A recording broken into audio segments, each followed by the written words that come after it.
Shoutout sa'yo, Boss Rex! Manong ulam! Kabataan dyan, manong ulam.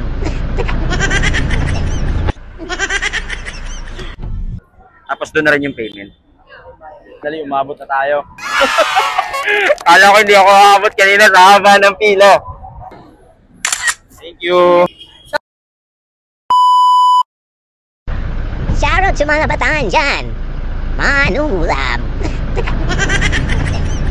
Alright, punta kami ngayon ng Quiapo. Pupuntahan namin si Nining B. Si Boss Rex, ayun, nag-ano siya nga sa sakyan niya. Boss Rex, anong masasabi mo kay Nining B? Natamad ako ngayon eh. Pero biglaan na naman. Pag di talaga sa plano, natutuloy. Biglaan naman sa plano to. Saan tayo pupunta kay Nining B? Nining B, dadayoy natin. Shoutout sa mga kabataan dyan. Manong ulam.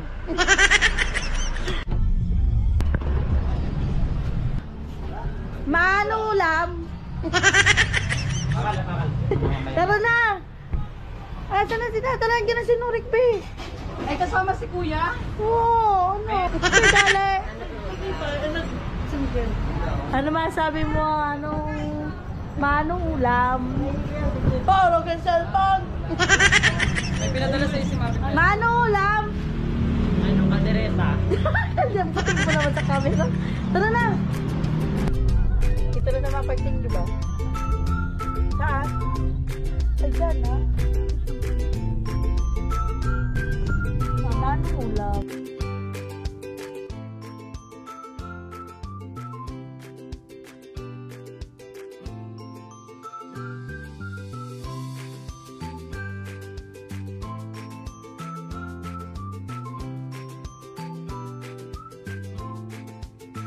Dito kami magpapark para hanapin daw si Nining B. Yung sikat na sikat ngayon.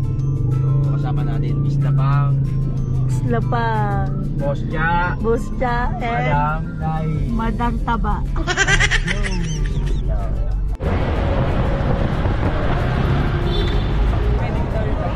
Tignan natin, subukan natin umaabot tayo dito. Napakahaba mabit mo. Napakahaba mabit. Para masulat mo. Hindi ko alam kung maabot tayo dito.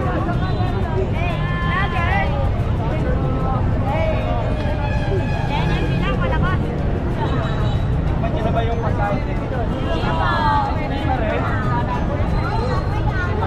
Pare-parehas tayo. Dati, add ka daw sa Facebook. Ah, sige.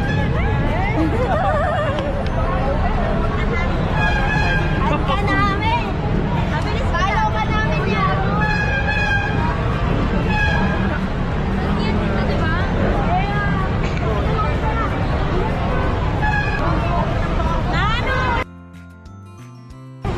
Nandun. Ano masasabi mo sa experience dito kay Nining B? Huwag puro cellphone.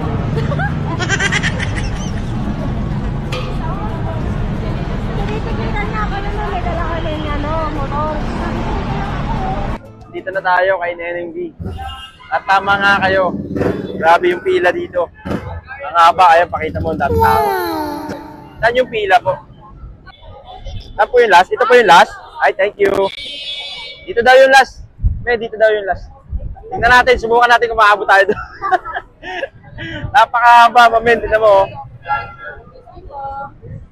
Napakahaba, mamen. Grabe. Hindi ko alam kung maabot tayo. Sige.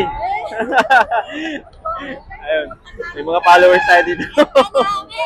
Mabilis follow ka namin yan. Yung sitwasyon dito, walang masyadong nag-a-assist dun sa pila. Walang masyadong nag-a-assist dun sa pila, pero ano naman, sumusunod naman ang lahat. Hindi ko alam kung maabante yung pila. Kasi ang haba talaga. Pero nakikita ko naman dun sa pila, wala naman sumisingit. Diretso naman. Yun nga lang, halos 3 ikot na kami rito. 3 pila na yung paikot siya para hindi tayo makaabala sa traffic. 1, 2, 3 bago makarating kay Nining B. Tayo yung pinakahuli sa pila, pero dumadagdag pa. Ayan, oh. Ano sabi ni Neneng B? Ano raw ulam? Yun, dito nga habang nasa pila kami, nakita na namin ang malapitan si Neneng B. At ayan, napaka-hardworking niya. Talagang siya ang gumagawa ng mga order. Kitang-kita mo naman kahit napakahaba ng pila ay talagang pumila tayo. Matikman lang natin yung sineserve ni Neneng B. Dito nga habang nakapila ako ay nagkaroon ako ng pagkakataong makalapit kay Neneng B at makapagtanong-tanong at nakausap ko siya dyan. Pero hindi ko na masyadong hinabaan dahil nga ayoko rin siyang maabala dahil nagpapahinga siya at kumakain siya dyan. Siyempre sa dami ng sineserve nila at sa haba ng pila na nag-aabang matikman kung ano man yung isineserve nilang pagkain. Kaya yun na nga, hindi natin hinabaan masyado yung tanong natin kay Neneng B. Saan yung order niya, kuya? Doon na mismo. Tapos doon na rin yung payment. Ayun, finally, umabot na tayo. Kala ko hindi ako umabot kanina sa haba ng pila. Ayun, ano. Ate, bigyan mo kami ng 10 plastic.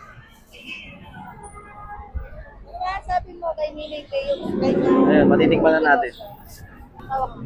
Ilan na tate? Lima. Pa-picture lang ako bago kainin to.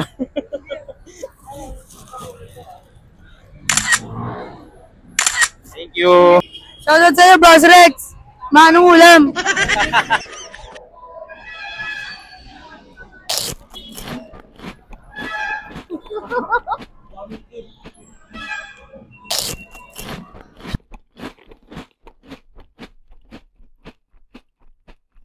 Nakita niya kumakain ako kaya Oo nga. ilan ma'am? Hali kayo, pila kayo. Sa akin isa din. Pampatibay ng Relasyon.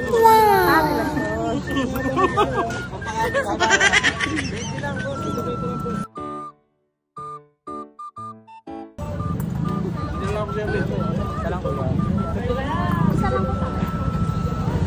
Pagkabin mo yun kayo kasi pampatibay doon namin kayo. Ano na tawag dyan? Ha? Iniyaw na pusit?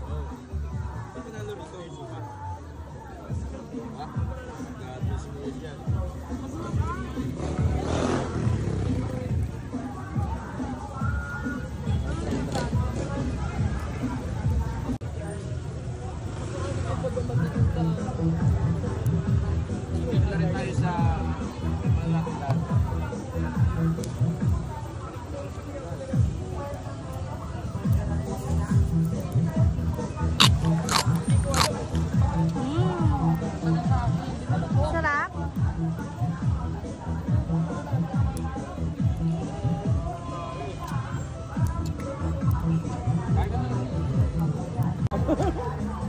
Magkano ulam?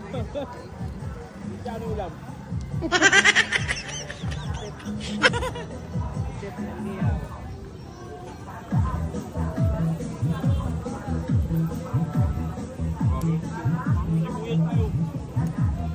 Alam mo yung sibuyas, maganda benefits ito sa katawan. Paano to? What?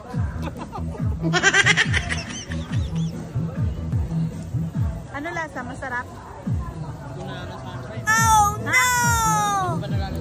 Hindi mo nalalasahan. Hindi daw nalalasahan, Boss Rex.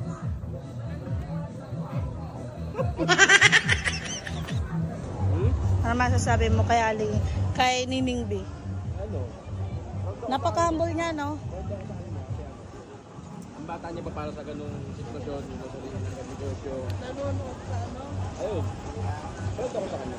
Sana tuloy-tuloy niya yung ginagawa niya kasi isa kang inspirasyon sa mga kabataan. Hindi ko naman magsasabing lahat kaya eh. Although, ganun talaga, may kanya-kanya tayong may kanya-kanya tayong skill sa buhay. Yes. Nagkataon lang na yun yung skill niya at binigay sa kanya. Diba? Sarap yan ah. At ayun na nga, dahil nandito na rin kami sa Quiapo, kaya naisipan na namin dumiretso sa Quiapo Church